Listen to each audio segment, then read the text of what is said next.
gang, how are you? Kevin Goatee, Gutting the Sacred Cow. Here we are. We brought back one of our absolute favorites, Dave Landau, doing Good Will Hunting. And you may have noticed that this episode is a little longer than most. Why? Because it is that goddamn funny. I know we always go from 45 minutes to 60-ish.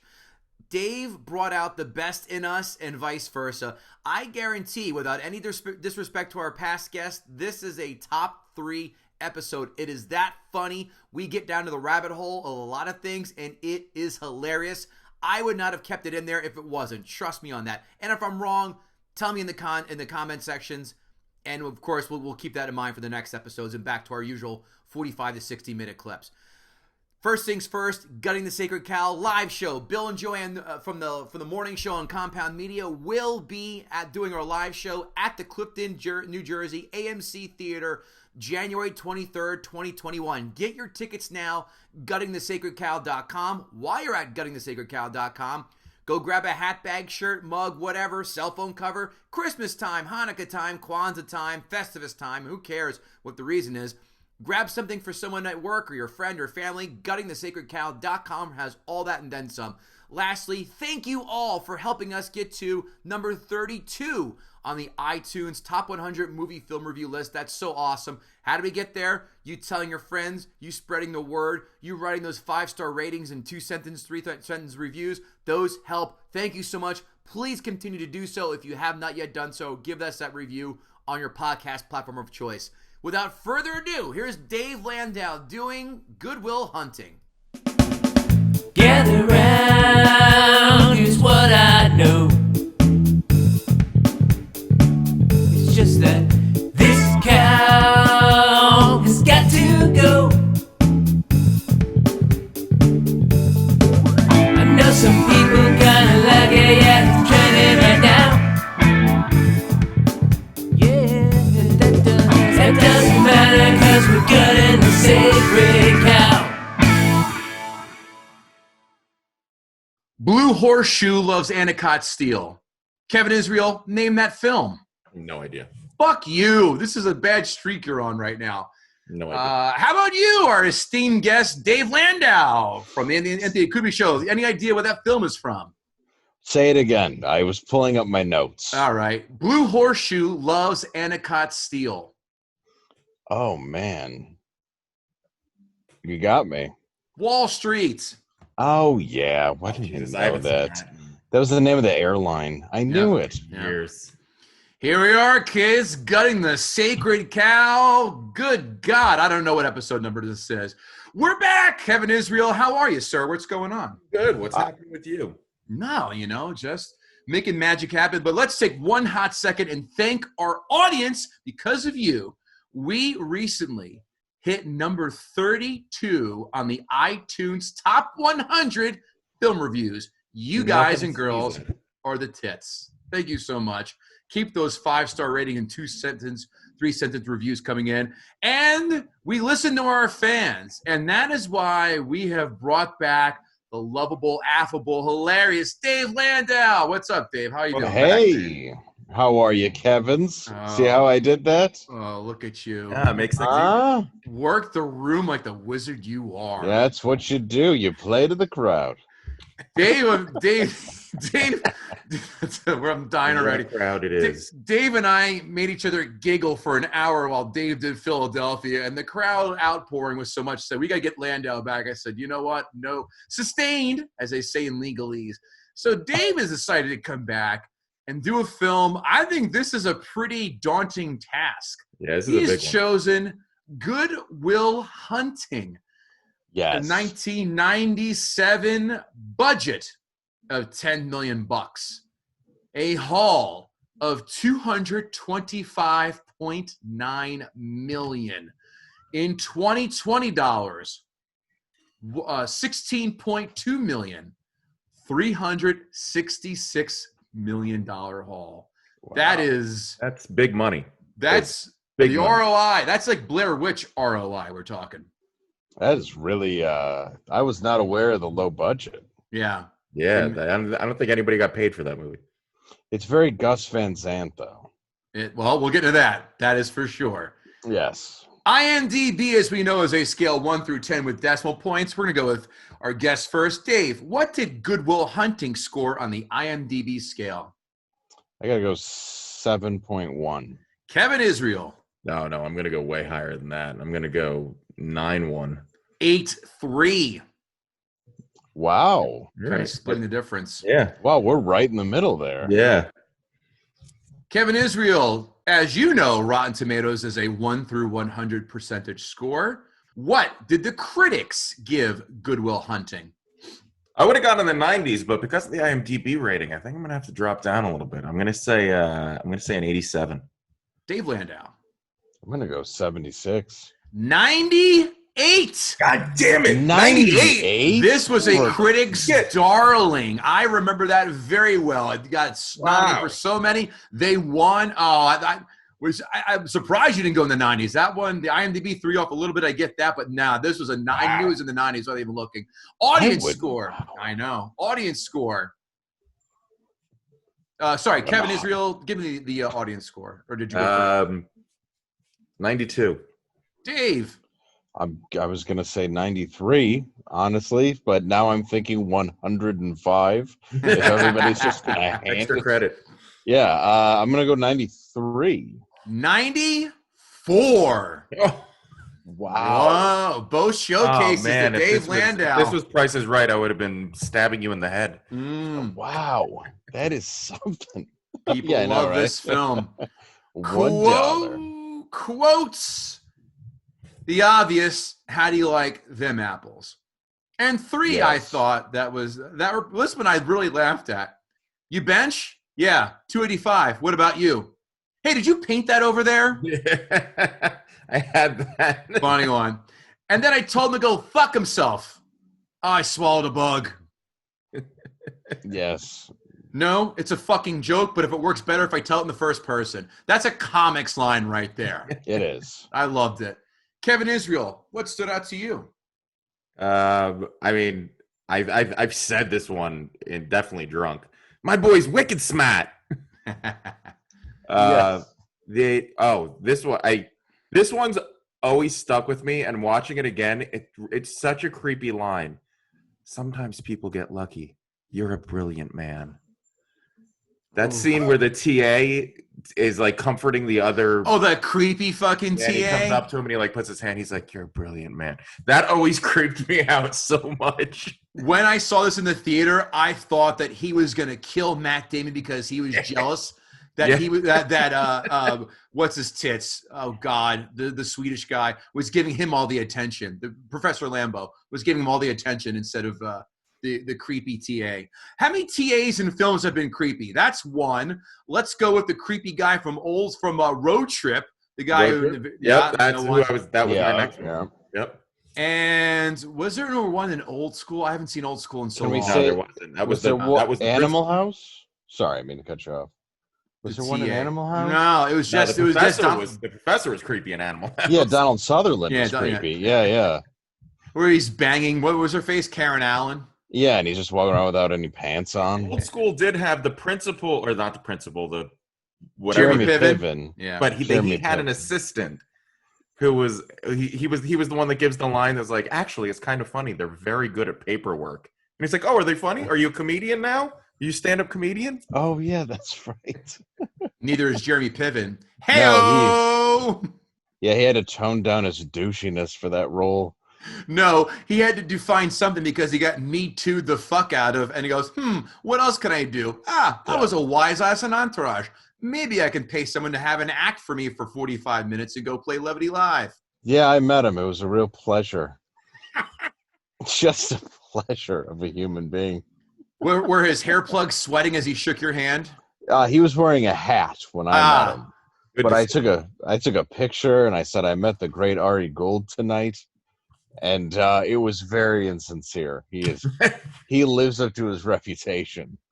Do you know, fun fact, but not about this, he actually had, I believe, mercury poisoning because all he did was eat sushi all the time. Oh, yeah. I heard about that. Remember Didn't he like collapse on set or something like that?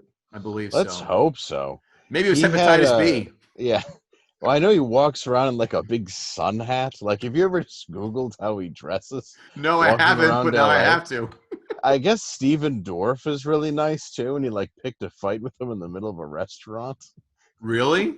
Yeah, for no reason. He was in this movies in the early 90s. It must have been like his first movie where he was an aspiring screenwriter and he gave tours of Hollywood on a bus during the day.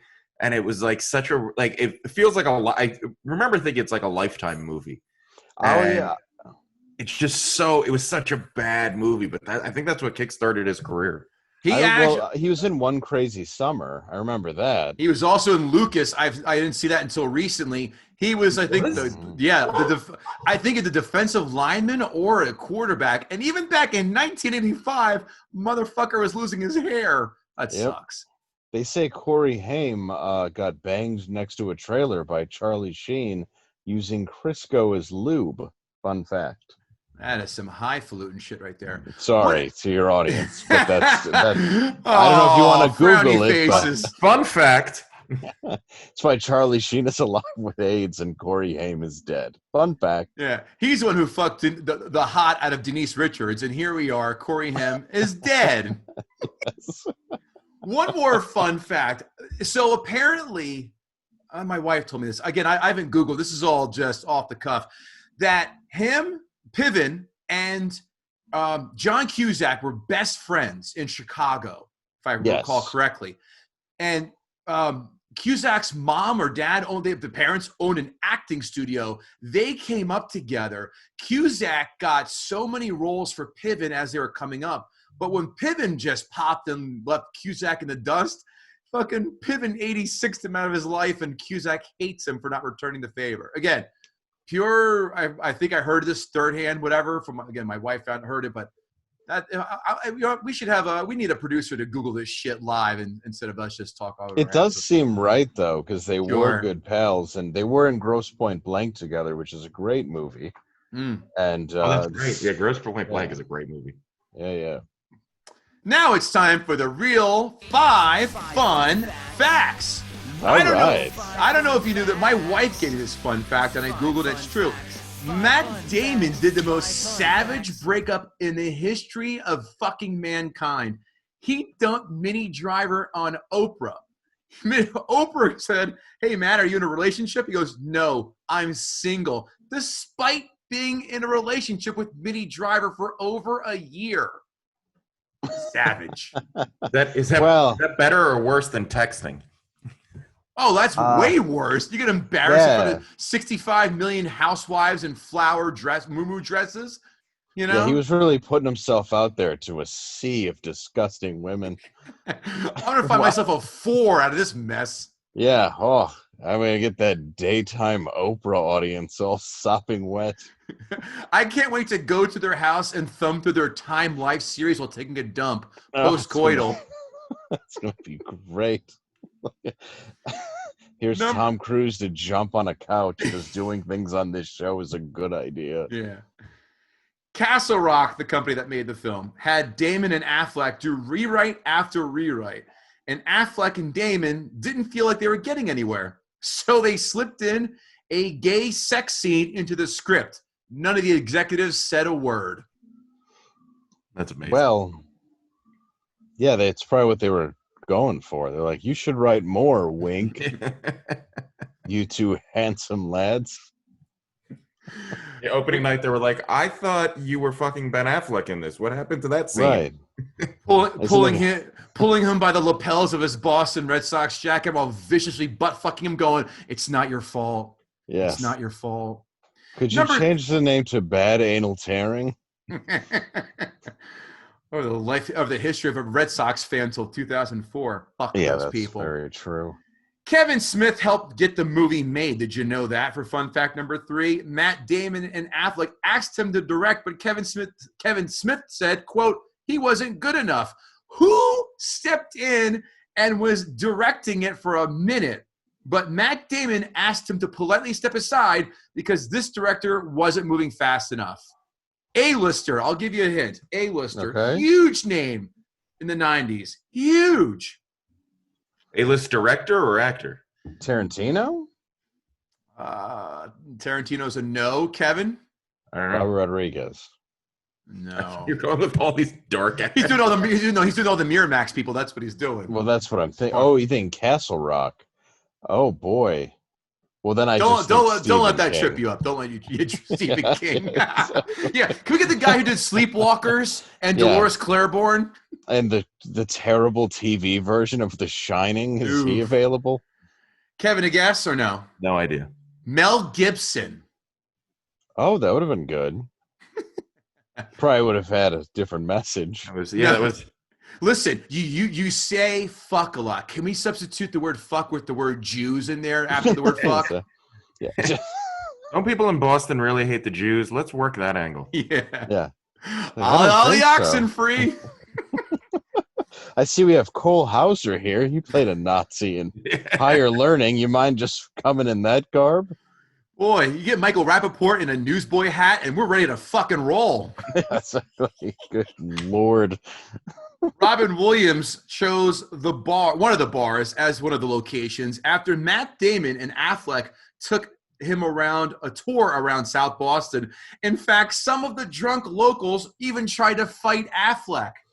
How more Boston can you get than that? That is pretty awesome. Yeah, it's as Boston a story as you can tell. Number 5, director Gus Van Sant wanted to kill Affleck's character by, quote, having him getting flattened like a bug on a construction site.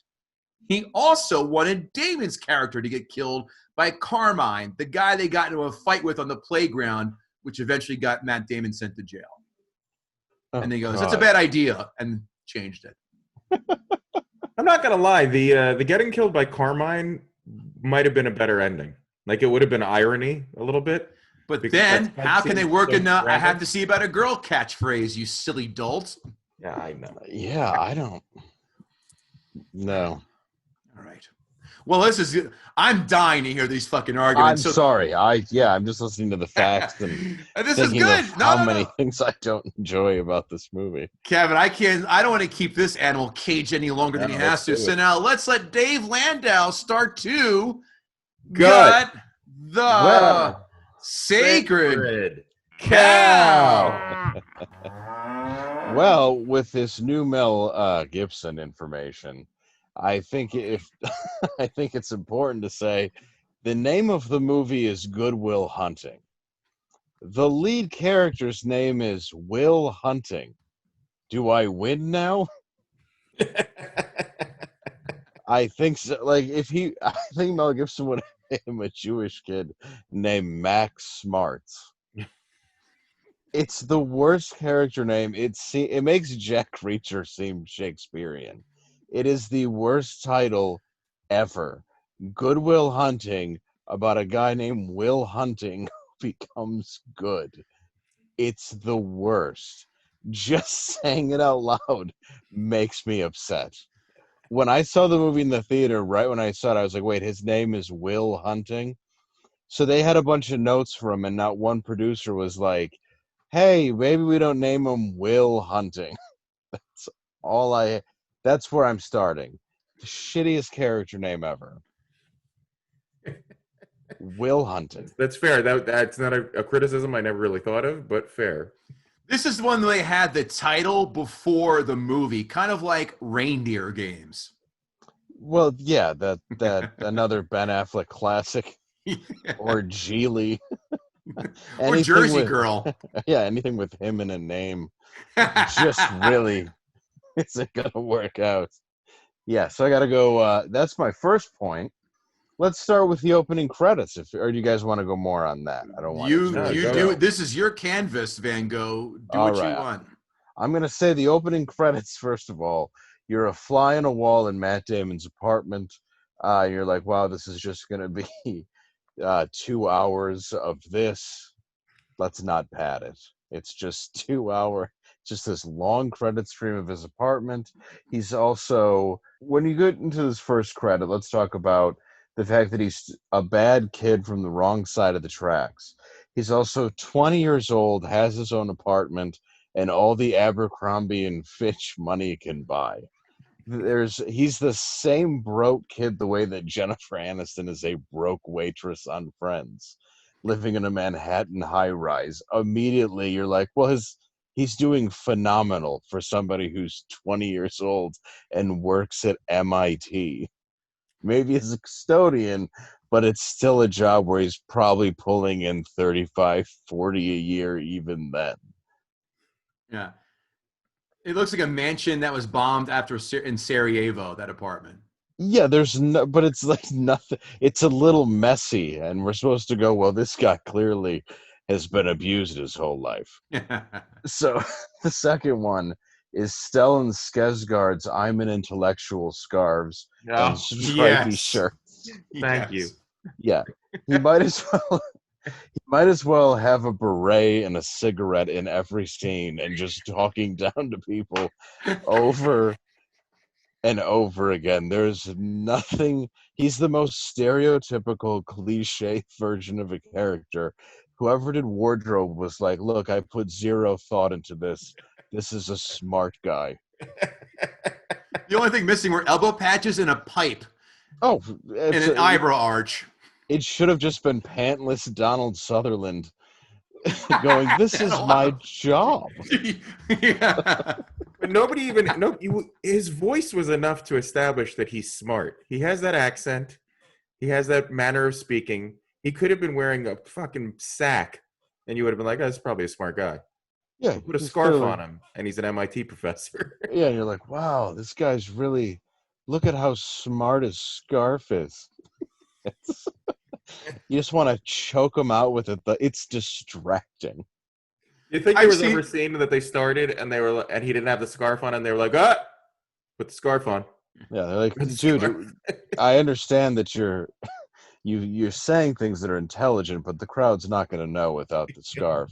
Can we get a hat on him? I've seen less fruity scars in the Harry Potter films. Oh, yeah. Fun fact, Robin Williams hung himself with one of those scarves.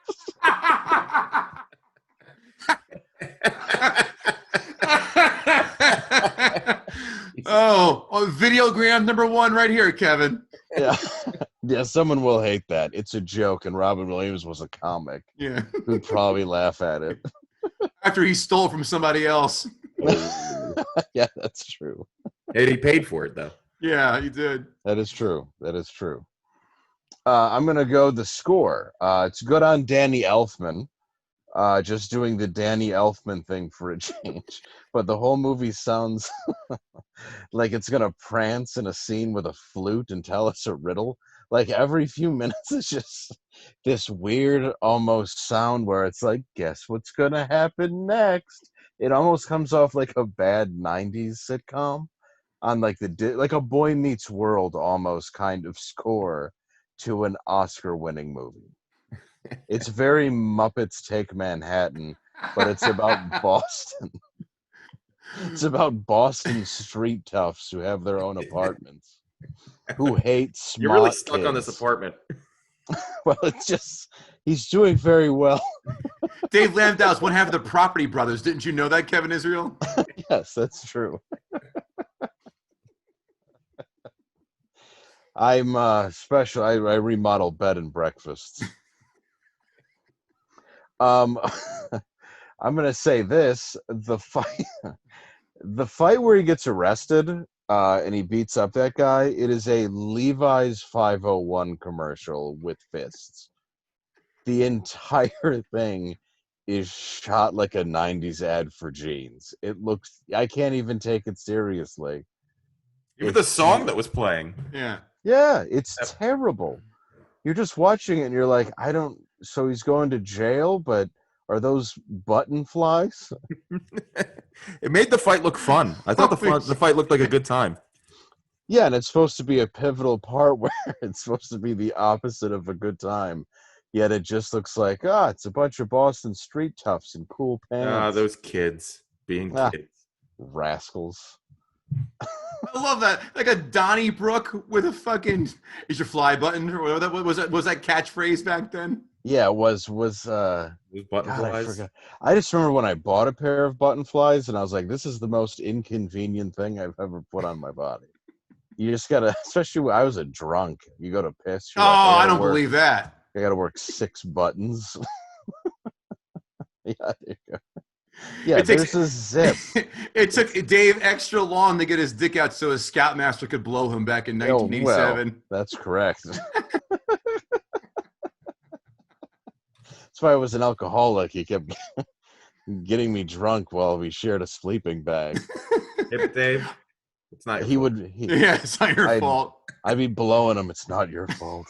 It's not your fault. Let me make your asshole look like a sheep shank knot now. Probably sounded more like it's not your butt. Yeah. Which, let's talk about that line, actually, now that you've brought it up. It's not your fault. It's not your fault. It's not your fault. If therapy for angry young men was that easy, Sue Klebold wouldn't be an author. Wow. I'm sure I don't catch your reference. I don't know Sue Klebold. Dylan Klebold shot up Columbine. His mom wrote a book. Oh, okay. That one. Yeah. Okay. If it was just easy enough, there wouldn't. I'll put it this way: there wouldn't be a plaque in the front of that school. Jesus. If all you had to do was pull them aside and go, "It's not your fault." I just assumed that was the end of like your master's thesis in every psychology programs. Like, and if nothing else works, it's not your fault. Just say it to him over and over again while he cries in your office. After he mocks sexual abuse, but then we're supposed to take beatings seriously.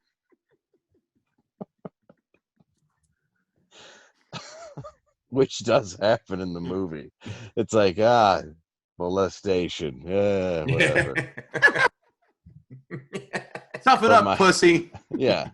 But my dad was mean. Yeah, well, you got your own apartment. Doing pretty well. And a nice wardrobe. Yeah. You're doing fine, Abercrombie, in your jeans. Oh, yeah, no one would show up as a spectator to Landau's class because they give a shit about the identity of the math bandit. That sounds like the worst Hardy Boys book ever. What's the worst pointless scene? I have to admit, and I have to completely disagree with you. I have one of my best friends in high school. His brother went to MIT, and he once came back with all of his a bunch of college buddies back, and they were all exactly like that. Like they loved autistic. No. What's that? Autistic. Yes. No. Yeah. No. You know what? Not even because they were aware. Like they knew they were super dorks, and they loved it. Like they loved whatever it was they were talking about and they were into. And like we were there as like our stupid little high school kids, and they were like making fun of us in their MIT way. And scarves. Yeah, there were a lot of scarves, ponytails. Yeah, and but I just remember thinking like, I'm so glad I'm not that smart. Like I feel like they have a disease and it's intelligence. It's autism. They're like, look at that guy. He's gonna only max out at $175,000 a year. Ha ha ha. Yeah, like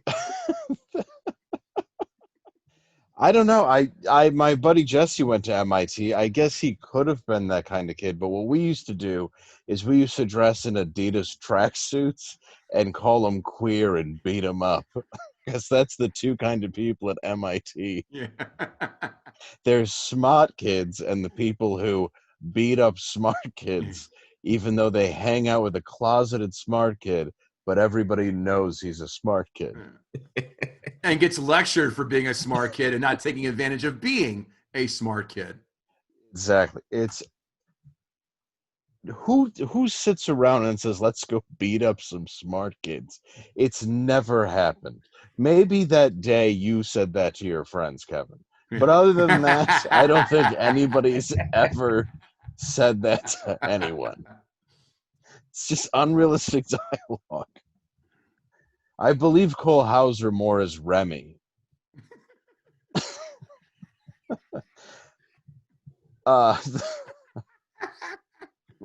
The second time we made a higher learning reference in the show. Fucking 20 minutes in. It's hilarious. Oh, I love the last 10 minutes of that movie. I didn't see that film until like 4 months ago. I go, oh, okay, that's what it was all about. Tyra Banks takes a bullet and everyone feels bad in the end. Oh, okay. Fiend. What a masterpiece. Everyone was like, wow, Boys in the Hood. And then John Singleton was like, here's Higher Learning. And we were like, oh, dear. And then he was like, here's Too Fast, Too Furious. And we're like, well, I'm glad you're dead. I remember, I think the program came out, I think, before Higher Learning. Yes, and, with James Caan. And I loved the program. So did I. And then we went and saw Higher Learning, and I was like, oh, this is gonna be kind of the same movie. And it was not kind of the same movie. That was what the 90s, like the mid to late 90s, had a bunch of racist themed ones. Zebrahead, remember that one? Yeah, that was pretty good, yeah. Yeah, there was a bunch of those like, oh, we're on the racist tip, and then 20 years later, we're setting shit on fire. Well, they were trying to create change, and then it just never worked.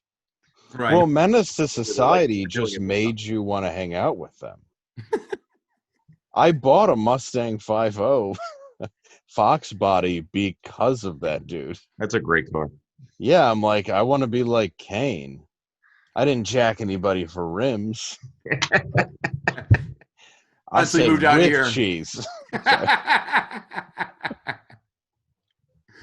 Oh my God. But I do like the Charles S. Dutton speech. Rock. Yeah, Rock. And also Rock Live.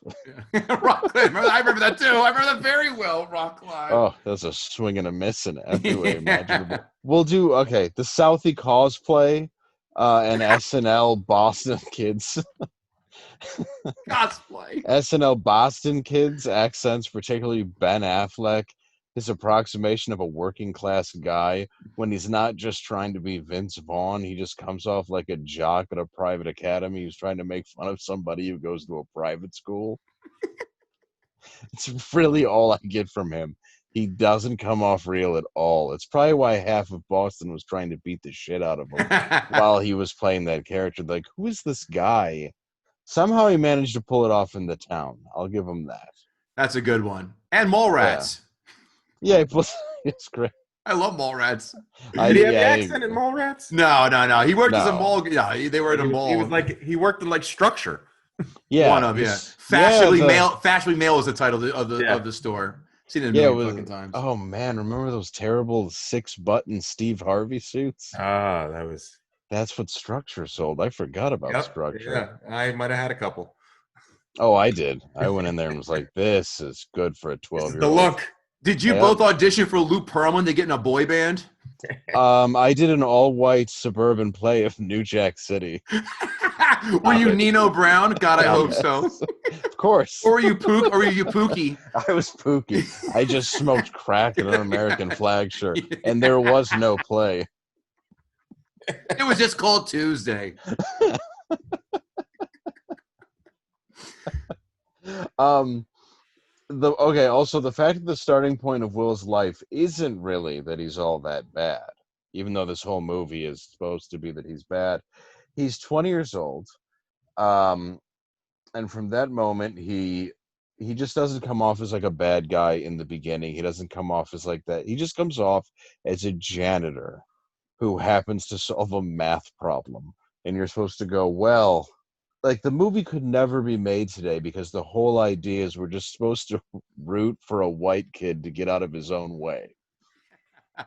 Yeah, this could never be made today because it wasn't a trans janitor solving the problem. Well, exactly. And he wouldn't even solve a math problem. He would just cross out a drawing of a dick. And yell, hey, and snap his fingers. And everyone would clap. Yeah.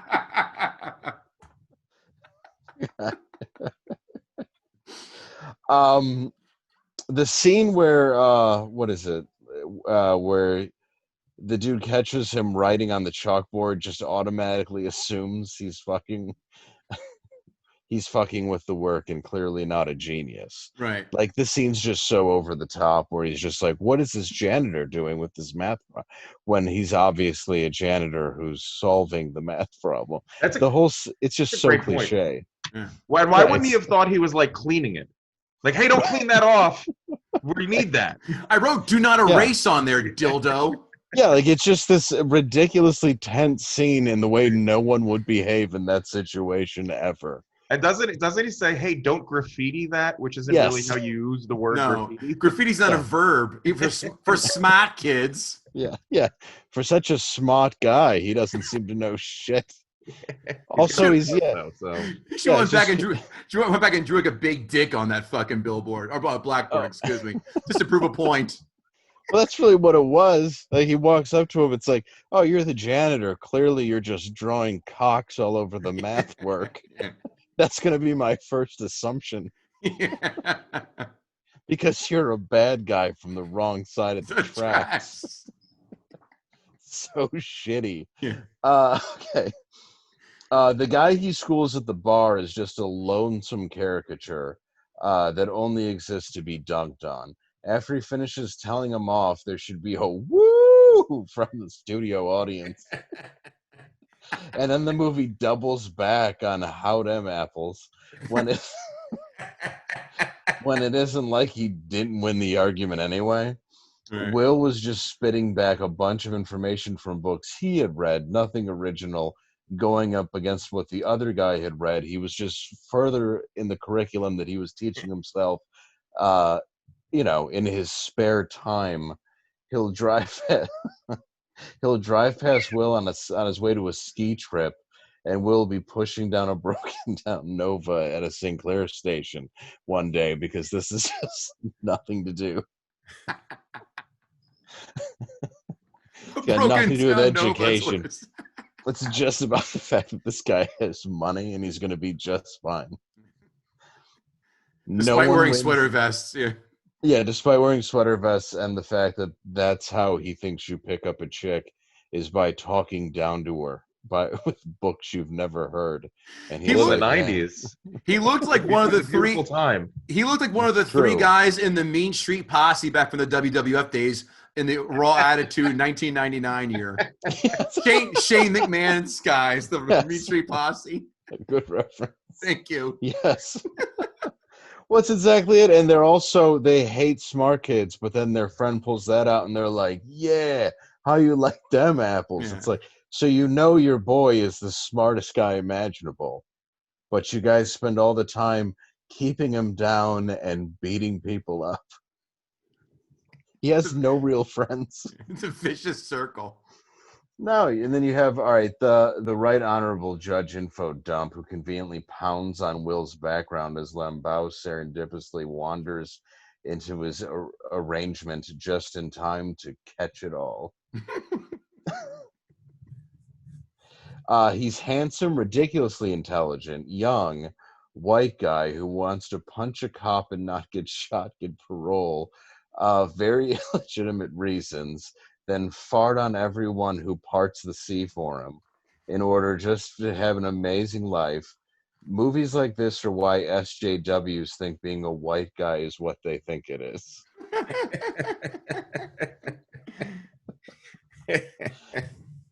Without this movie, people would think we had it hard, but they're just like, this guy's doing great, and he's all angry.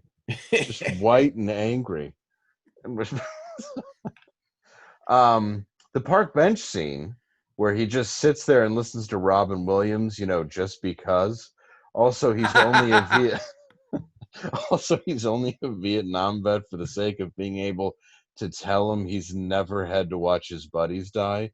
That just convenient piece of dialogue rammed in there. And the only reason why you even believe it is because you've seen Good Morning Vietnam. Otherwise, you wouldn't even connect him to being a Vietnam soldier. Also, he doesn't bench 285. Anyway, I love that. Cross that off my notes. Yeah, me too. Yep, I love that they decided a widower wasn't sympathetic enough, and they had to shoehorn in he watched his buddy die. They're like, well, you couldn't have just lost your wife, but let's talk about what it's like to be face down in a rice paddy in Da Nang.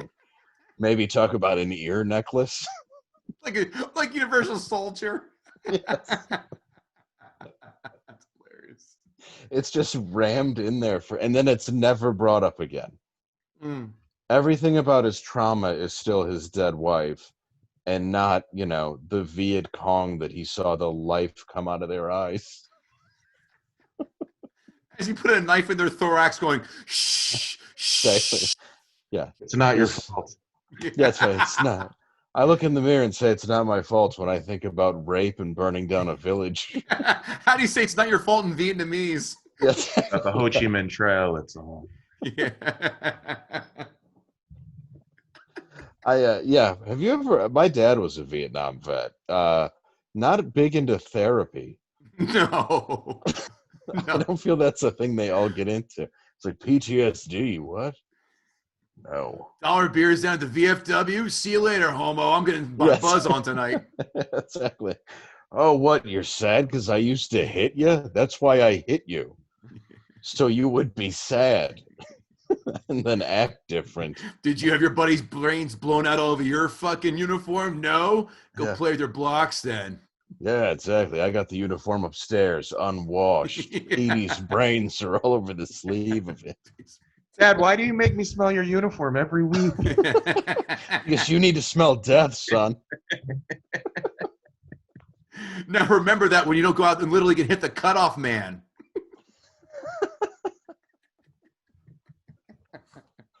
I should have brought this up earlier. The Ben Affleck in the suit scene. Oh, So God. much of this movie is just scenes from a goddamn TGIF sitcom with window dressing. That's all that was. Tell me that wasn't just Boy Meets World or Full I was going to say House. he's Cody from Step by Step. It's 100 Sasha Mitchell Yes. living in the backyard in a van, putting a fist to his wife's face. Yeah. Also played the role in Kickboxer 2 and I think Yes. 3. What was Yes. his name in the show? Cody. It was Cody. Cody, that's right. Yeah, it was the cousin that lived in the van out back, and Yeah. Patrick That wasn't Duffy. No, not at all. It You- was he lost. You know he was fucking Suzanne Summers and the dopey brunette chick easily. Oh yeah, and probably the kid with the mullet. And the kid and the nerd with the glasses too. He was railing Duffy. You know, you guys have a bunch of extra rooms. I could probably just stay in there if you let me. And they're like, "Nah, it's all right. You're kind of Keanu Reeves, and we need you to live in the fucking mystery machine out in the yard for some reason. Why is this a show? Let's open on a roller coaster." God, I feel my friend and I were talking about this. I feel that anybody from like the generation before us who wanted to be famous just were allowed to be famous because It was so people much didn't easier. really. Yeah, they just didn't step outside of like they didn't really go against the grain. So it was like, I want to be on SNL. They were like, sure. And that's why when you look at the first cast, it's not that they're bad. They're great in their own right, but I mean, do you really see that cast making it today? No, Well, Pete Davidson's on it right now, so that kind of equalizes that argument out. I eat my words. All right. Point shit me. Yes, that's on you. I stand corrected.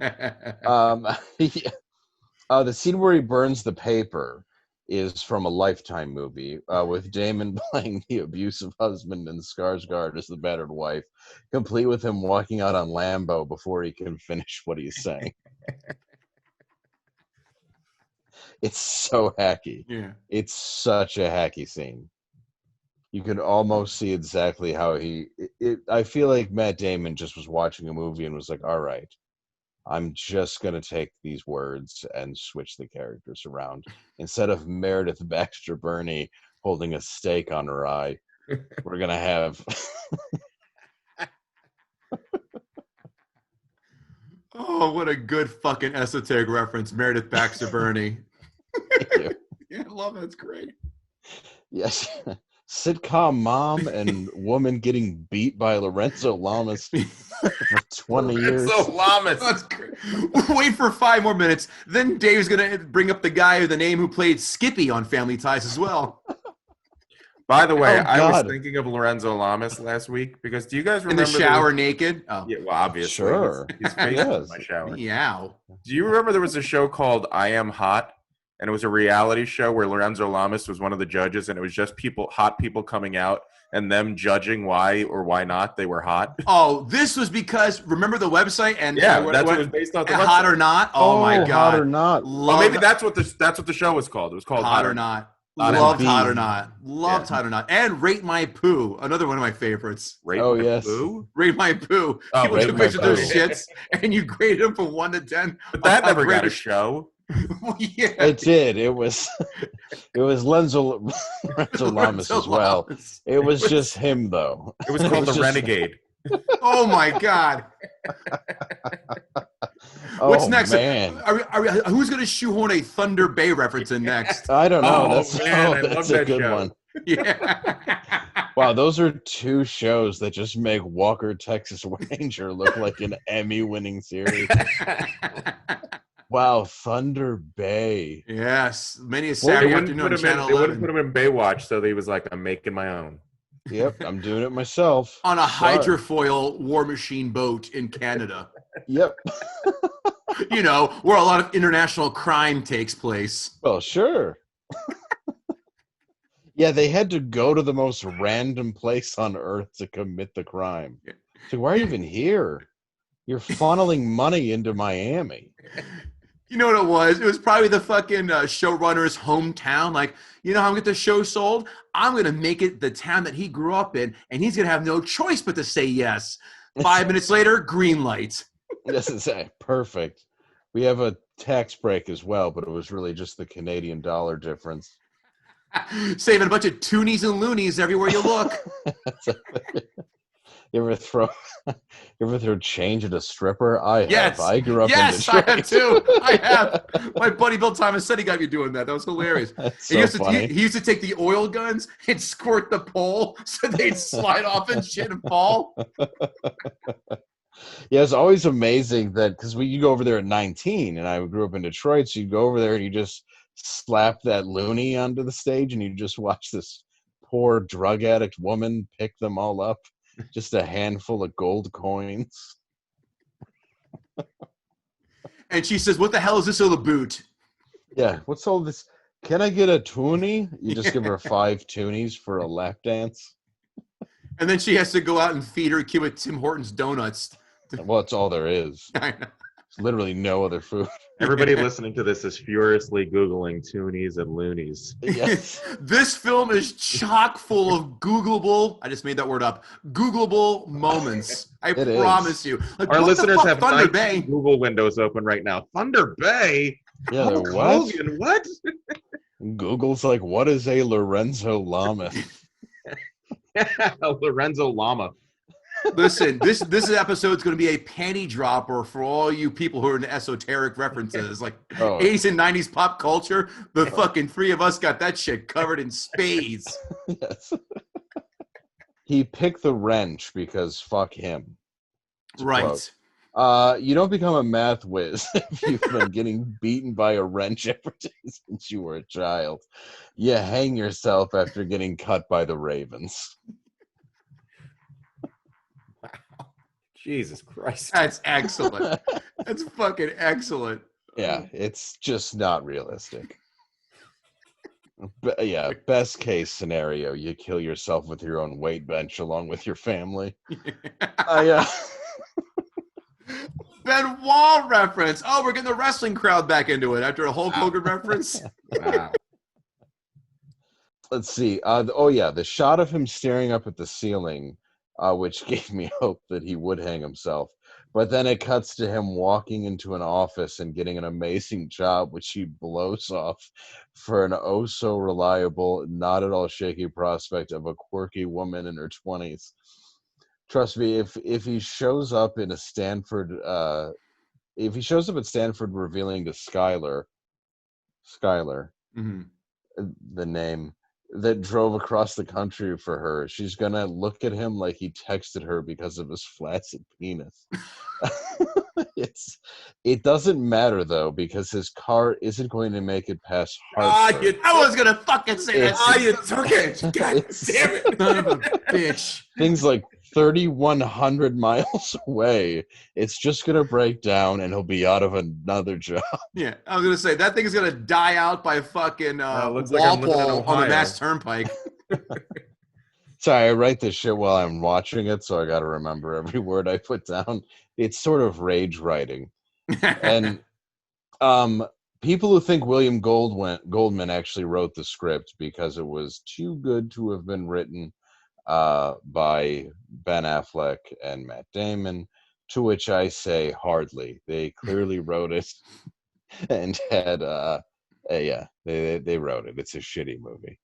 It is done by first-time writers. It's obviously very hacky. It has all the parts to make it a bad movie. They perpetuate the movie. They myth that it was good, and it was just, written on the back of a golden ticket. Give me a number 1 to 10 for the movie. No, for my hair's look today. How was my hair look? Yes, the movie. Oh God, 10.5. I have one or two more. Oh, go ahead. Sorry. Oh yeah, when Ben Affleck he's really a meathead, but then he has that moment where he's got all this clarity and he starts saying wise things about how they're sort of stuck with that, and Matt Damon needs to take advantage of this opportunity. Idiots don't know they're idiots. They just react violently because they're idiots. There's no way this meathead has this great moment of clarity where he's all empathetic towards Matt Damon. It completely breaks his character for the entire movie when he's like, yeah, you just got to go follow that because I love you. It's just a bullshit hacky scene pulled from every other movie. I'm smart. I know things. I know stuff. You know what I wrote down? I said when he has that speech, it's like when Homer pulled the crayon out of his nose because he wanted to be dumb again. Yes. Which is my favorite Simpsons episode ever. God damn, that's way better put than I had it. Oh yeah, and then when he does the George Carlin fucking at the NSA interview, like they wouldn't have just tapped a button to make him disappear the second his tone changed.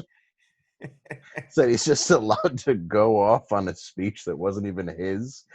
That's brilliant. Yeah, that's brilliant. Because you're right. Press a button and the floor opens up in his chair and he disappears to the floor like, got him. Yeah, there's no... Next. Yeah. And the guy in the bar is actually so waspy, it's offensive to me as a white person. Which guy in the bar? Go back to that. The fucking ponytail guy. The douchebag. All right. The douchebag, yeah. Even going back to that, you watch that and you're like, yeah, again, every smart person in the movie doesn't have to be the biggest douchebag, while every good-hearted person is just somebody who beats up people for being smarter than they are. Yeah. So 1 to 10, I would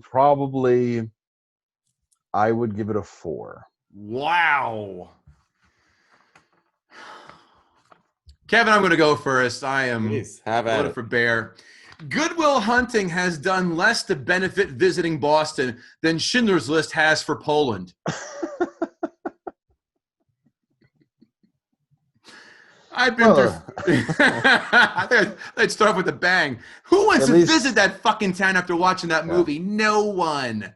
At least the Holocaust had a plot. I've done 4 years of college. Kevin was in law. He's done longer. I did 4 years on the button. And not once did anyone ever give a professor a standing ovation. That doesn't happen. Done a lot of dumb shit in my life, fellows. Are you surprised to hear that? Done a lot of dumb shit. I've hitchhiked from Sussex County to fucking Passaic County. I've pledged and hazed others in a fraternity I can't even speak about.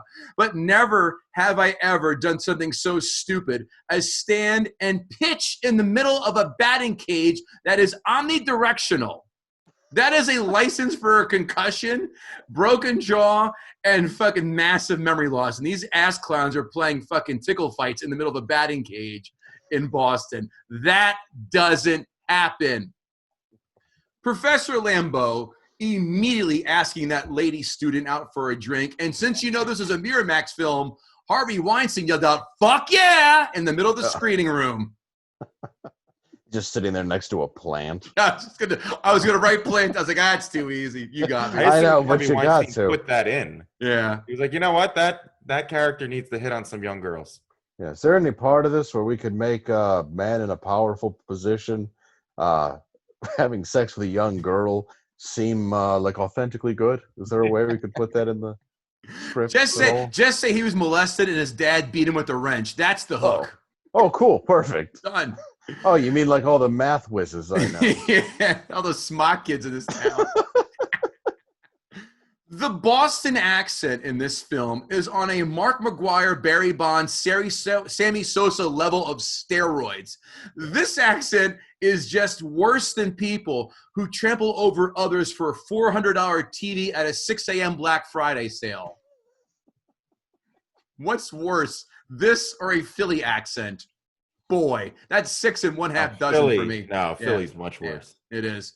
Even though one of our, real quick, sidebar, one of our reviews on iTunes, the guy gave us 4 stars. And he said, I love this podcast. It's great, but I had to knock off one for all your Philly hatred. I get it. You're not going to stop, but go home, have a drink of, go home, have some water. I thought that was fucking hilarious. Go home. The ginger of the gang, Morgan, was that Cole Hauser?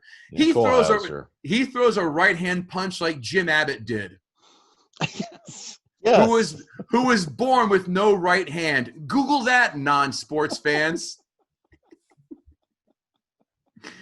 My question is, how many times did Dave Landau discuss 18th century economics in bars on 8 Mile Road? All the time. I think everybody does. And I think the best part was when you could really take someone down with your knowledge of it. Yeah. I thought this film could be ripened for a remake until I saw Matt Damon punch the cop, and then the cop hits him on the ground, and then he gets a knee on his neck. I said, oh, they're not remaking this one now. Did the professor actually bail him out? Did he bail out Will? I've never met someone who I let tussle my hair unless he dropped the 10% to get me out of jail. Valid. I'm not going to argue with any of this. Landau, how many times have you been to jail and for what? 13, and drinking and driving and alcohol-related incidents and drugs. Excellent. Yes, it was pretty cool. Israel, you? Jail? Yeah. Twice. You really? Yeah. Wow. Me 0. I run too fast. Good for you. Thank I you. don't. I don't run at all. No, they see that blonde hair and those blue eyes, and they go, Oh, he'll learn your lawyer. lesson. He just puts on fake eyelashes, and it's just like, ooh, me. Like Bugs Bunny when he dressed in drag. Yeah, cops getting all hard like Elmer Fudd. I have a buddy who's a cop who gave me the family gold card. That's got me out a lot of fucking. That kid's got a face that says, "Do you know who my dad is?" Yeah, do you know Greg? Been retired since 2003. No, not because of financial, because of medical. Thank you. Yeah. Who the hell are these guys wrestling on a trampoline at a kid's birthday party? As a father and 0 tolerance for dudes at parties without kids, I would have had a fucking problem with that. Why not just lock lips in an alleyway or men's bathroom like most closeted guys do? I like it. I also feel Epstein threw that into Weinstein at a party where he's like, you know what this needs? Kids park. Think you can shoehorn that in? Yeah. Kids jumping on trampolines. Have you seen The Man Show, but with kids? Jumping out of their overalls. That was a hell of a first session that Matt Damon had with Robin Williams. Do you get your copay back if the shrink puts his hands around your throat? If so, there are a ton of comics that need to go to therapy, which truly need choking, and convinced that they should quit. Agreed. Nothing screams guaranteed sex like taking a girl on a first date to the dollar store to try on goofy glasses. Nothing. What a hacky, terrible. Oh my God. What's his second date? Dinner or free samples at Costco? Yeah, better get in that photo booth. You know, because we're in love and such. Date number 3, holding her hand at the abortion clinic after he made her stand in front of a pitching machine at a batting cage. Yeah. Date number Following date, her getting her ovaries scooped out from genital warts. With a wooden spoon because he had a Groupon. Even though we know this story is bullshit, where he talks about his 11 other siblings, imagine growing up with 11 siblings. That must have been worse than traveling in steerage on the Titanic. Probably. Whoever decided to make newspaper boy hats a thing clearly hates fashion or success in life and needs a cattle prod in the taint. Who the fuck wears those? I hate people who wear them. Who was wearing the newsboy hat? No, not I think a lot of people from Newsies, like they just had a lot of leftover wardrobe and were like, is there a way we can use these scarves and hats? Yeah. They were like, yeah, we got a piece of shit Gus Van Sant is making. Wearing a newsboy hat in Boston just advertises to everybody, I have an alcohol problem. Who was wearing the newsboy hat? Look at everyone in the bar scene in Boston. All the extras, people had those hats on. What's his face put a hat on? Robin Williams wore the hat too. No. He had watching unless this. It's Whitey Bulger, you're not going to care. Sorry, go. Yeah, no, that's a good one. Watching this in HD, I've noticed Matt Damon has an inordinate amount of freckles. Oh, I didn't really look. Yeah. It's probably true. Yeah. This is like a Wendy's bag. That's fucking brilliant. After 4 hours, and then it becomes one Pangea of grease. Would you believe Matt Damon stole my haircut from 1996 to 1999?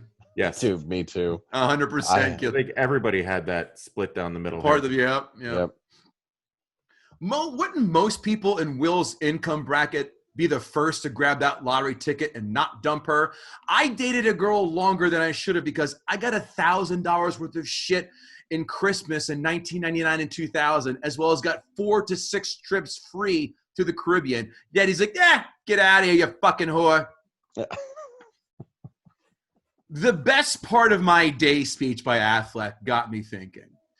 The best part of Ben Affleck's day should be going through his spank bank and remember what it was like fucking an early 2000s J-Lo while beating off in the shower.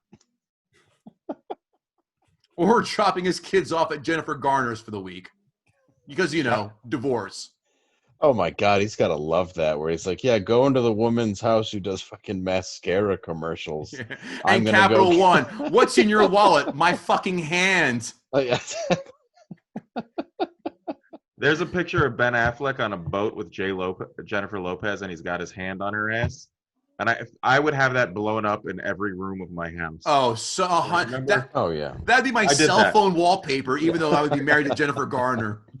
Yeah, I would just have an oil painting on top of all the other actual photos, just right above my. In case you forgot from the kitchen, this is J-Lo's ass. He had someone asked him about what was it like dating J-Lo? Like, how was her ass? He's like, yeah, it was great. Yeah. You think? Gee, the Mona Lisa. Ask that question. Yeah. How was her ass? It was amazing. Imagine if any of us got in a press junket. Ben, tell me about your latest film.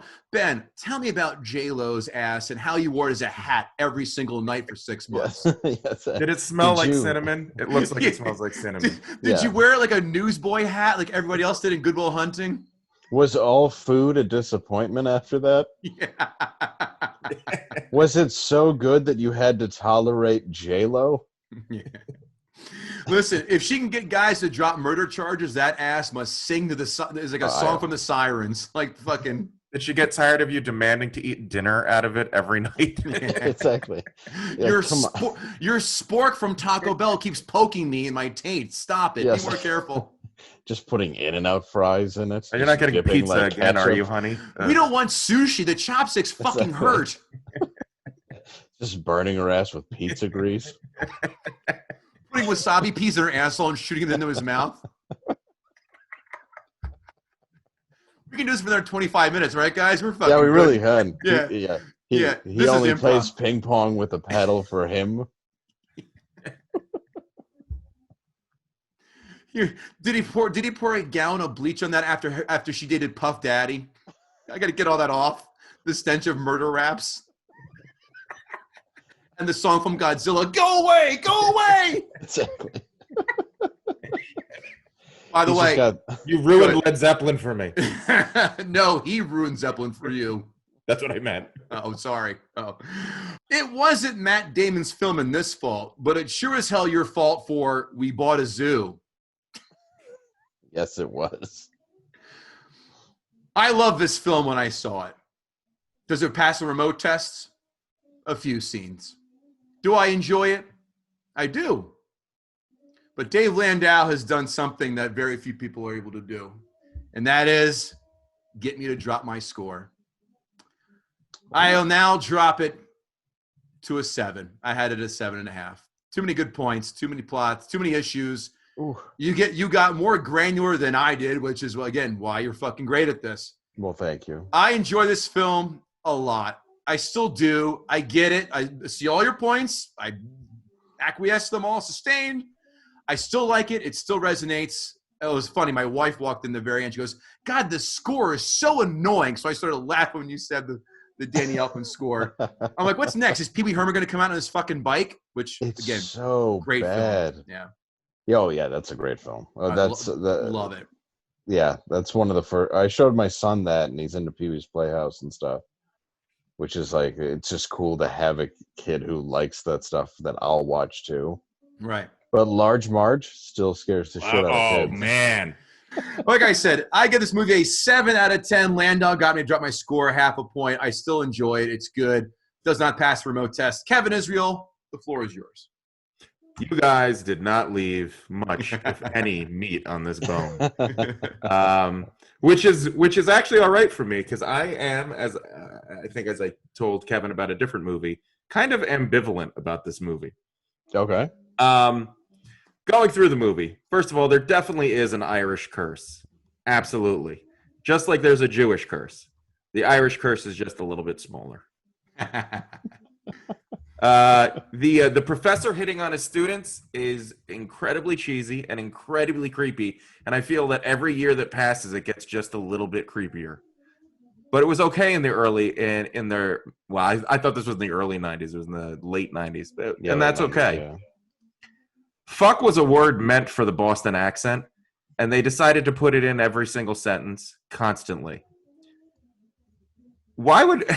And speaking of fuck, why would Matt Damon just yell, "Go fuck yourself" to the professor who's asking him why he would have just walked away. Why did he have to turn around and be like, go fuck you? And then he said it again.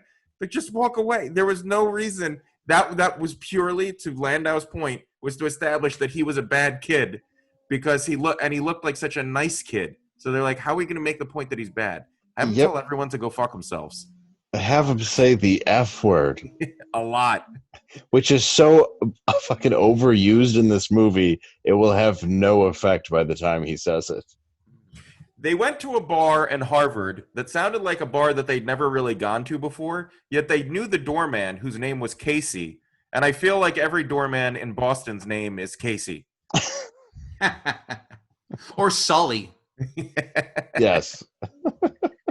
This isn't as much about this movie, just movies in general. It drives me nuts in movies, and I understand that you can't say brands of beer. But when you walk up to a bar and just say, "Give me a beer," and they give it to you, could you imagine walking into a real bar and say, "Give me a beer"? The bartender would probably throw a can at your head. Let me tell you, I used to work at Chili's back in the day. My buddy, who listens to every episode, Terry Loda, had the best line ever for when people would say, "Give me a beer." He'd say, "Yeah? What flavor?" Love it. In fairness, in Good Will Hunting, he said, "Give me the best lager you have." And I would have been like, just say what fucking beer you want. They should just make up, for movies, they should just make up a universal brand of beer that doesn't exist so they can say that in every movie. Like, I agree, yeah. Give me a Coors Light. Okay. The Simpsons did it. It's called Duff. Right. Yeah. Exactly. They just, and it could be Duff. Make Duff the international beer of movies. It's Boston. He should have been like, "Give me a Patch Adams." And then give me 2 shots. What I want, give me 2 nooses around the neck. Jesus Christ. Nanus. Afternoon Delight was sung much better in Anchorman. Oh yeah, 100%. Yes. I remember when I saw this movie in the theater and Robin Williams came out, and I was like, look at that beard. He looks so old. And now I have that beard.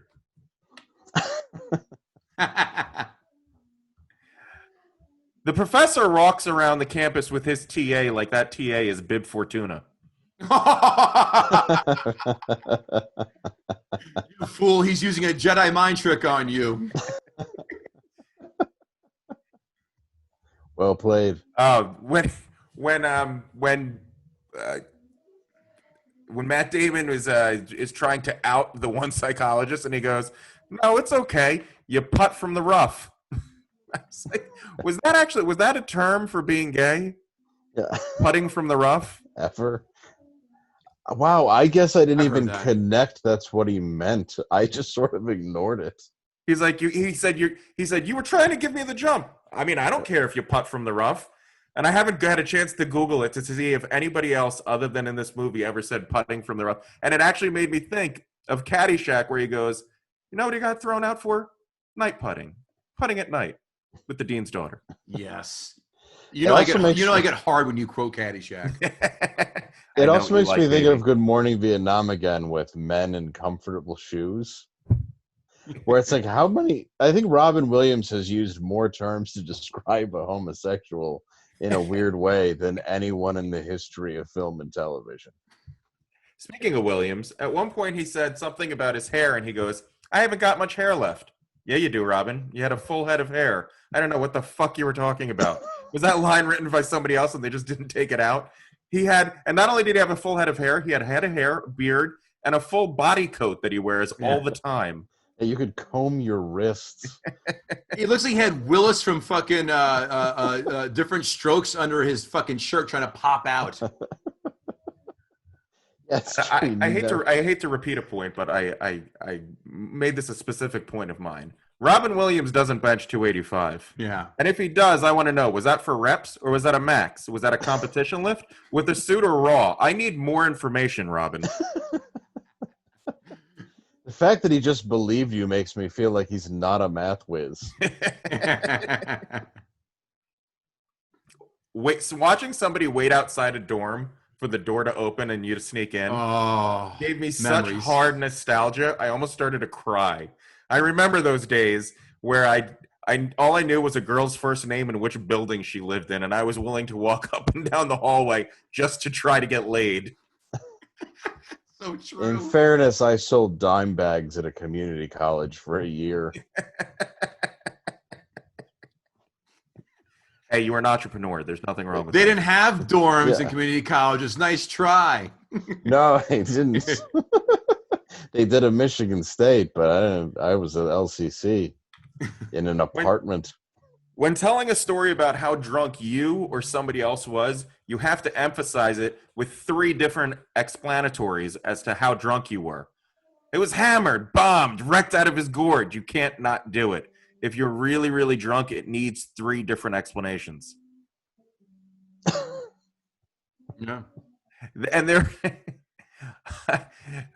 the lottery ticket for $12 million. I'll cover your sex change operation. Ugh, couldn't say that anymore. Just like I couldn't say an Indian, dot, not feather. Even then, that was a hack line. Yeah.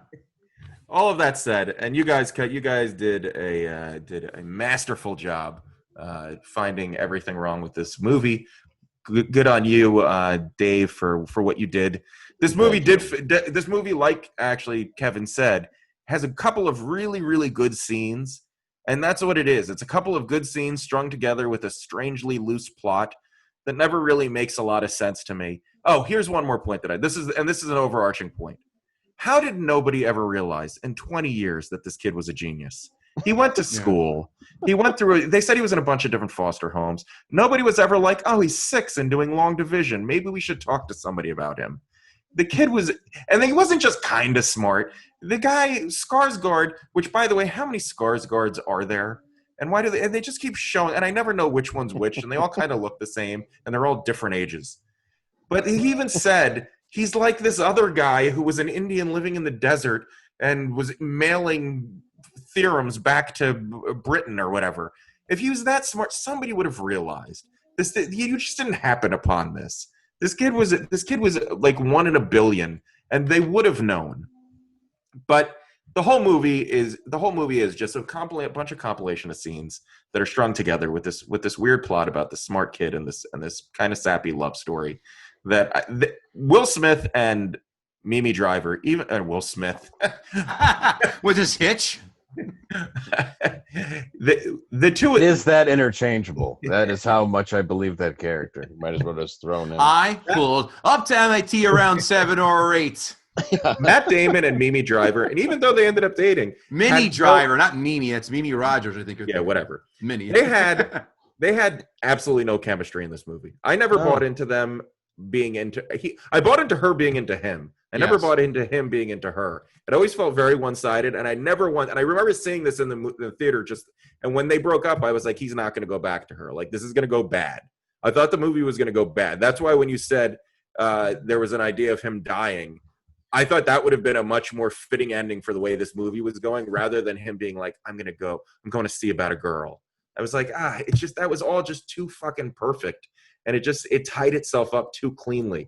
And I hoped his car did break down in like Detroit or something. He was like, well, I guess I'm going to be a fucking janitor at the University of Michigan now. This movie there are a few scenes that I would sit down and watch just because they're kind of iconic scenes. But I haven't seen this movie in a decade at least. I'll probably not see it for another, hopefully, decade. To me, I'm completely ambivalent about it. I don't think it deserved all the kudos it got. I think there were some great performances. I thought Robin Williams was great in it. For me, this movie is great. Yeah. What's that? He's always pretty good. Yeah. And did you see What Dreams May Come? That was a shit. I love that movie. You're an idiot. I turned that off. 20 years ago I saw it because it came out in 99, I think, or 2000. Mm-hmm. Yeah. I don't remember much of it. I remember oil paintings. That's it. That's it. Yeah. Half an hour of him, then Cuba Gooding Jr. trying to in and out, like, out. I like it. Snow Dogs. Another Cuba Gooding Jr. What? How about Bicentennial Man from Robin Williams? That gets no love? Toys. All right. I retract my statements. Yeah. He's good in a lot of stuff. I like Bicentennial Man too. Never saw it. I give this movie a 5.5. Wow, I thought you were gonna dig it. I mean, it's fine. It's fine. For me, it's fine. There are some great scenes. It drags. The movie. At the hour and a half mark, I was like, this movie could end right now. Like, there's not. They could just wrap it up. And then when I saw there was 30 more minutes, I was like, what are they gonna do for another 30 minutes? He broke up with her. Go fix it. Come on, you had to have some kind of closure because, for example, you had to see Casey Affleck beam with excitement as he finally got to sit in the front seat of the car. Yes, that was great. Yeah, that made it all okay for me. Yeah, all right, so noted. Oh my God, I forgot about that. Now I hate it even more. He's such a basic bitch. That's his fucking. That's the prize at the end of the rainbow for him. He's not a labradoodle. Yeah. It's a human being with no depth in the character. Barely a human being. They speak mostly monosyllabically, to put it succinctly. True. Critics 5-star reviews. What Matt Damon and Ben Affleck accomplished with such a profound, witty, inspirational, and heartbreaking script is quite extraordinary. And then Mr. Robin Williams takes it to another level. On the surface, there doesn't seem to be too much going on, but dig a little deeper and you'll find remarkably telling insights into the mind games that go with being a genius. The next best thing about Good Will Hunting is the next best thing about Good Will Hunting is not its well-crafted psychological symmetries, but in the plain messiness of its humanity. It's rowdy, it's funny, it's heartbreaking, it rings of life. The guy who wrote that's trying to write it from the point of view that he's a genius. Yeah, yeah. They'll tell you what it's like to be a genius. Maybe if I learned the fight song to MIT, maybe I Yeah, Could be maybe if I can smart. have a button fly jeans fight on a park. This was my favorite one of this match. Damon ain't crazy talented like Vincent Gallo, but he's still more than a pretty face. Gallo. What are you right? Did Buffalo 66 did this guy just watch that film? Yeah, whenever I watch Brown Bunny, I think about what a genius Vincent Gallo is. Towering performance by Matt Damon as a troubled working class who needs to address his creative genius, elevates this drama way above its therapeutic approach, resulting in a zeitgeist film that may touch chord with young viewers the way The Graduate did. That's Kevin's trigger word, zeitgeist. Oh, just punch yourself. I'm with you. Yeah. Critics, 1-star reviews. Not a work of art or great power, but it has some moving moments. All told, this film has plenty of enjoyable moments, but it's just not the deep experience the filmmakers want you to believe it is. And those are the only 2 rotten reviews on Rotten Tomatoes, 1 star. So I had to find 2 more. Van Sant's direction is surprisingly static and conventional, which doesn't help this earnest, underwhelming misfire. Hearts sinking, we are obliged to endure much pseudo-serious gabble as we head toward another painfully predictable triumph of the human spirit. There must be some better way of our hunting and our Oscars goodwill. Oh, Christ. Oh. Fuck him. I like the movie now. That'd be like if Bruce Willis looked at the camera and go, you know what time it is to do? It's time to die hard. Oh, God. Have you seen him in the recent battery commercials? Yeah. Oh, God. Yeah. They must have thrown him a $25 million to get the fuck out of his house with Demi Moore in Montana to come do that commercial. Oh, yeah. Amazon 5-star reviews. If you've got a potential genius in your midst that you may care about, they may enjoy this. A couple of caveats. There are a ton of F-bombs. I remember an interview with Matt Damon once where he talked about the studio asking if they could make it PG-13 instead. He then asked, how many fucks can we have? And how many does the movie have? They said over 200. Ha!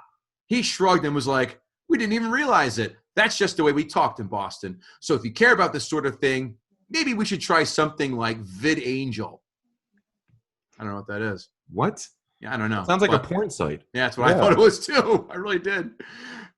Second part, no genius in history has ever been this talented. Let's not kid ourselves.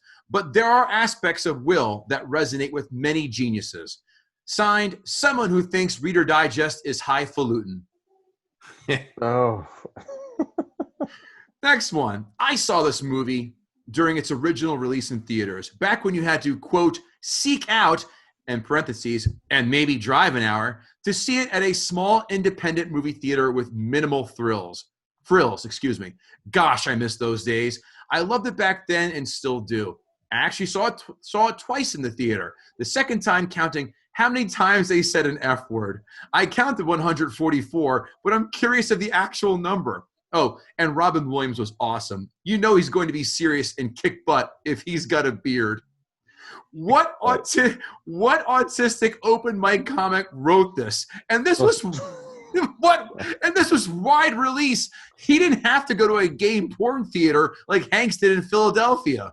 No, it's fucking good callback. Thank you.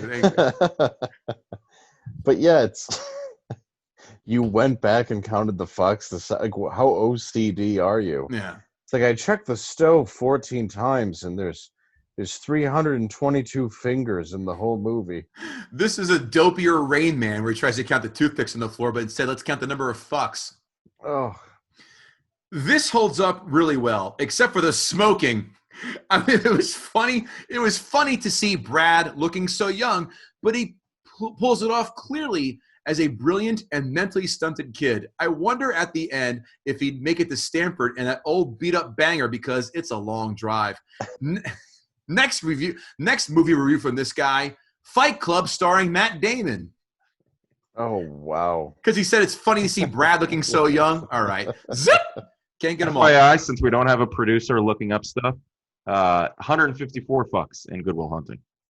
This guy was 10 away. He's pretty good. Yeah, He is I give him good. credit. I saw this movie when it first came out in 1997, and I only remember being offended by the use of the F word throughout the entire, and I mean entire movie.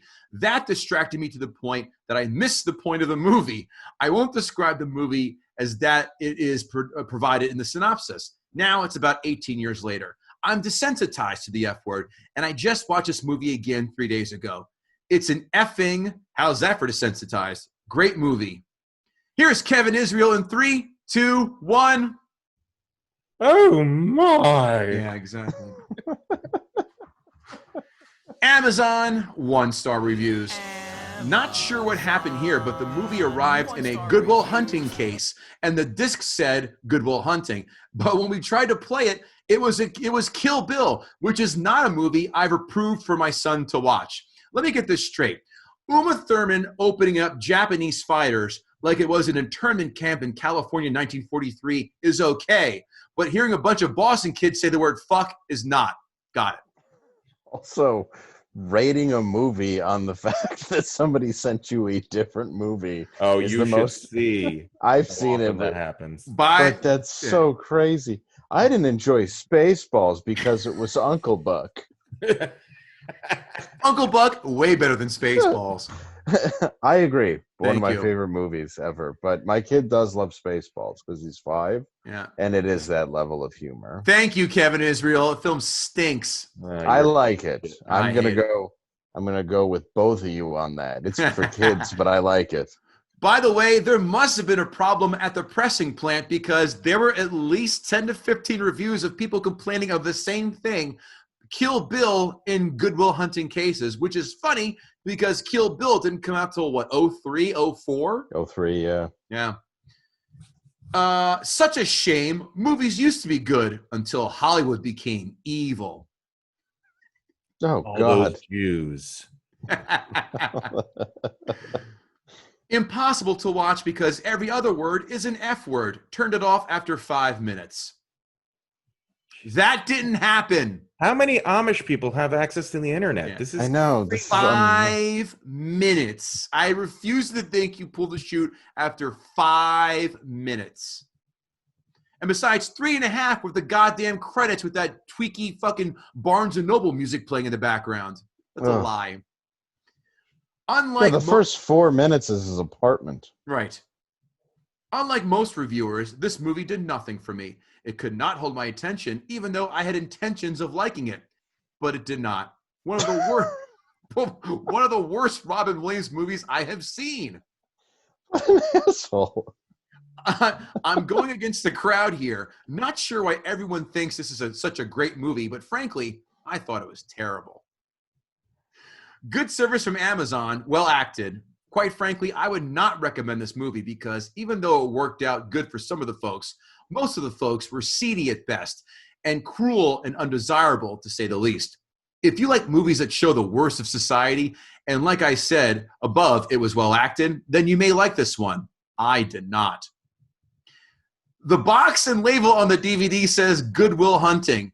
The DVD is Kill Bill. I bought it as a gift for my 75-year-old mother. She almost had a heart attack. You need a heart attack? You know who really needs a heart attack? The guy who had his heart ripped out by Mola Ram in Temple of Doom. That's who needs a heart attack. Kill Bill does start. I mean, it comes out the gate at you. Yeah, Oh, yeah. you really have to go, oh, this isn't. I think the part that throws them is when it says Kill Bill. Nah, it can't be. I'm gonna keep going. Yeah, well- this isn't Kill Bill. What this really is Milo and Otis. Yes. They're just joshing me down at the plant. That's where I got this for a white elephant gift. Is the nurse about to rape the patient Will, or is the Yeah, patient Will? Kevin Israel, did Dave Landau gut the sacred cow? I got to tell you, I'm really torn on this one. This might be one of the most difficult decisions you've thrust upon me. I know. I love you. I love you, Dave. I don't think you did it this time. Oh, wow! It I hurts. think Wow! I think you came damn close. By the way, this isn't an autocracy. I mean, Goatee has some say too. But I think it was fucking close. But this movie's a juggernaut, and you made a lot of fucking amazing points. But I feel like this one, I feel like the cow's still standing. It's wobbly. You fucked it up good, but I feel like that cow's gonna live to give milk. It's got one leg. I gotcha. I feel that you're the Selena Kyle in this, where Christopher Walken shoots her 3, 4, 6 times. 1, 2, plenty to go. 3, 4, only a few more, and you're just staggering toward it, but you can't kill it. You can't kill it. Dave, you did a hell of a job, but you know what? It's not your fault. It's not my fault. Boom! You should honestly, I know we have to do plugs and stuff, but you should really just cut off the podcast right there. You really should. That's a fucking mic drop moment, is it, boys? Yeah. Thank you. I wrote that the very end. I said I'm gonna get that in there. It's gonna be fucking funny. I know it, and it paid off. It was good. Thank you. Well done. Okay, so Dave Landau, where can we find you? All right. DaveLandau.com is where you can find all your Dave Landau needs, as well as videos. And you can get copies of Kill Bill, disguised as Goodwill Hunting, on my website. Kevin Israel. KevinIsrael.com. My album, The Struggle is Real. And come to our live show, January 23rd. Tickets are on our website. It's going to sell out. Things are going to be better. Don't be scared to buy the tickets. Come out. It's going to be hysterical. We got Bill and Joanne from the morning show on Compound Media doing Karate Kid. So if you're a Cobra Kai fan, this is definitely a time you get to come out, see a movie, watch a show. It's going to be great. Don't be scared. We're going to be funny. Come on out. January. That's right. And if you have to, and if it is canceled because of COVID, you get your money back. So it's a win. KevinGoatee.com, guttingthesacredcow.com, articles every single day, as Kevin has just massively put it. Come to the live show, buy merch, GTSC podcast. This has been an absolute fucking blast. Yeah, this is fun for us. Easily going to be a top 3 episode. I have no doubt in saying that. Kevin Goatee, Kevin Israel, Dave Landau, you're a fucking juggernaut. We love you. Awesome job. You. We'll see you next time. Everyone, take care.